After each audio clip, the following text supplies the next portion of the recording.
So I'm honored to be with Vanett Naidoo here today. Vanett has a Bachelor of Commerce in Finance and Economics, and she's an operational compliance lead for Massmart. So what is Massmart? Massmart is the second largest distributor of consumer goods in Africa and the largest retailer of general merchandise, liquor, home improvement, equipment, and wholesaler of basic foods. It has 411 stores in South Africa and 12 in sub-Saharan countries. What is operational compliance lead?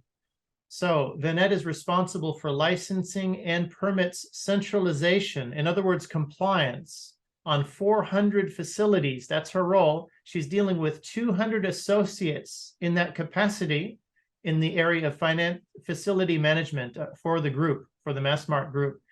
And Vanett is subject matter expert in 15 different areas, covering her competence there. And perhaps Vanett's biggest achievement so far is her contribution to the sale of Massmart in Africa to the global giant Walmart in the US.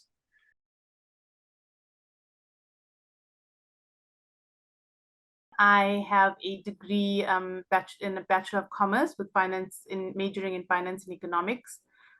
Informally, I think what I've done over the last 10 to 12 years is a lot of courses around negotiation skill improvements, Excel skills. I've attended a lot of on-the-job training that came with the different roles that I've had in my companies. So things like global summits, which I attended as part of becoming the license and permit specialist and then the subject matter expert. There were conferences that were held where we had gone to Arkansas, so Bentonville in Arkansas, the Walmart head office, where they had then taught us around, things of building blocks of each program. And that came with people, processes, and systems, and really understanding those concepts. And what it did is it helped me really take it back to my teams and make sure that I am able to then train them in order to get the right results and to be result driven, as well as to maintain and actually achieve those KPIs that were set out for us by our global teams. So those were great things that happened for us during the last couple of years as I was learning programs and learning compliance. I've also been exposed to systems like LexisNexis and Livrio in terms of understanding the regulatory environments in which we operate in Massmart, and that extends past South Africa. It goes into southern African countries as well as understanding or using tools like Power BI and Tableau in terms of building reporting dashboards. So basically understanding the concepts of how to make sure you input the right information to get out the right information. And that's stuff that I've also continuously and carry on working on in terms of reporting. We're always improving there.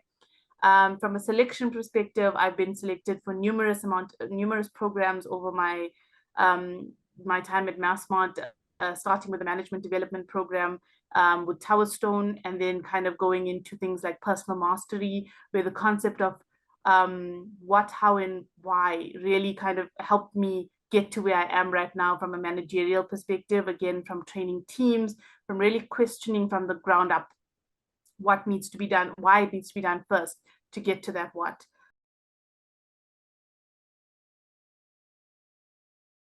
Initially, all the initial work and the groundwork that got done in terms of understanding the regulatory framework of where Massmart operates, I think is obviously showing Walmart how big the size of the pie is in terms of whether we actually compliant or not, from a licensing perspective. And that's when we got to understand, okay, how much of it is that we've taken into consideration new product offering, new service offering, those types of things, in needing those licenses and permits in order to move into those countries or to actually comply with the laws of those countries. So that was a very big setup in that space. But I think the other big thing was very similar to what you were saying in terms of actually the control environment itself and setting that up. Is once you understand the regulatory framework, you then understand what controls need to be put in place. And with that then comes training and awareness that you need to create, the content that you need to create in order to make sure that your stakeholders, your business stakeholders, your CEOs, your executives understand how big the risks can be. And that's what you kind of set up for them in terms of understanding that control environment and what they actually need to adhere to. A big portion of it was around the financial aspects of actually making payments and those types of things. But I think another part of it is to the point of what had actually happened in Mexico was around real estate and the actual store development aspects of things. So opening up stores. And so we spent a big portion of really setting up processes and standard operating procedures that show and outline how compliance fits into what the business needs to do, as an example. So I think those were things that really needed to get done in order to set up in order to set up everyone to have the knowledge in order to speak to a Department of Justice monitor, and then kind of come out successful and then kind of be, recognized as, okay, this market is worth getting into.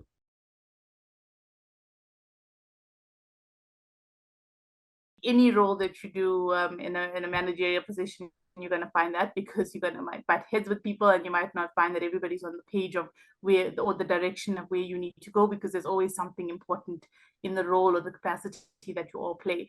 And I think the part that kind of comes through and how we managed it during that time is really around kind of telling people that why.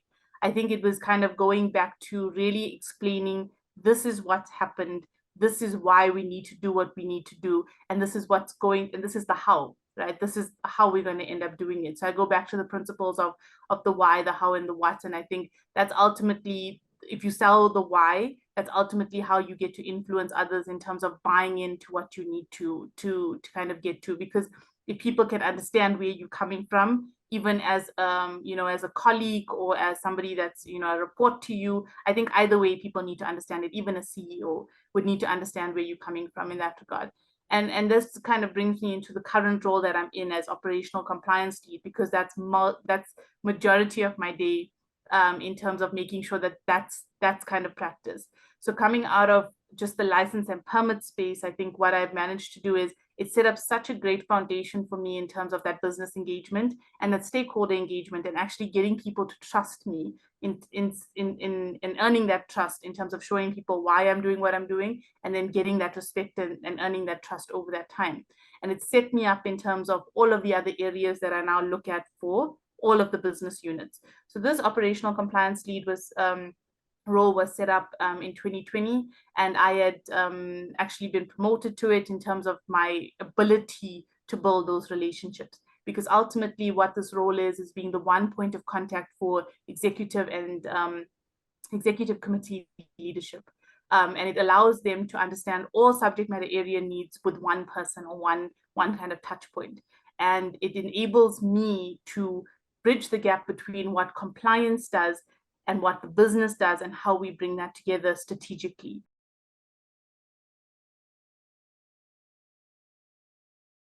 Yeah, I think in my professional career, I cannot take away from what I've previously mentioned in terms of some of the roles that I've had and what I've been able to be a part of, and how I might have contributed to those bigger pictures.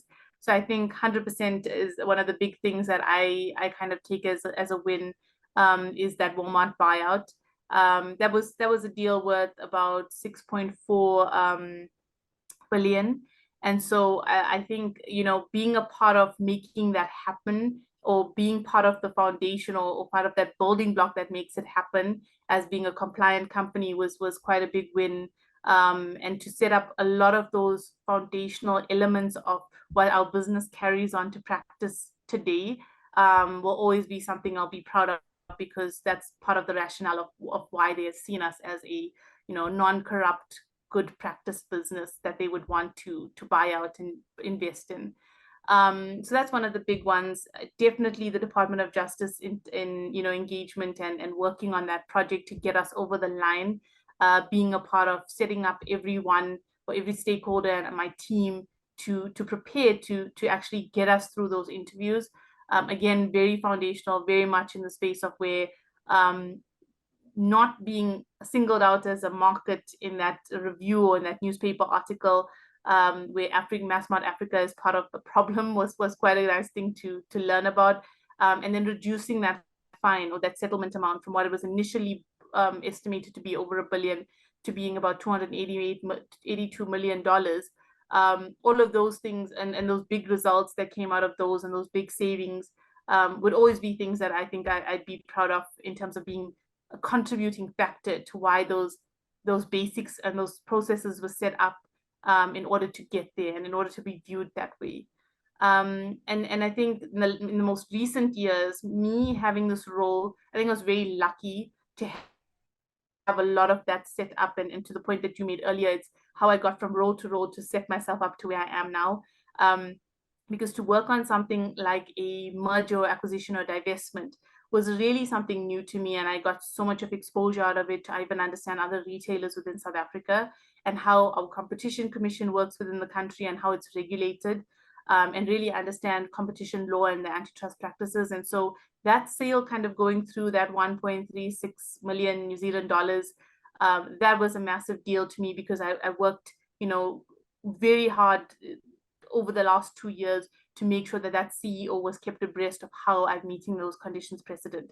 And he's one of those people right now that even my chief exec calls my best friend, because we've gotten to that place of that level of respect and that level of trust, where he knows that if he needs something executed, I'll be there. So I think that kind of came with it, which I was very proud of.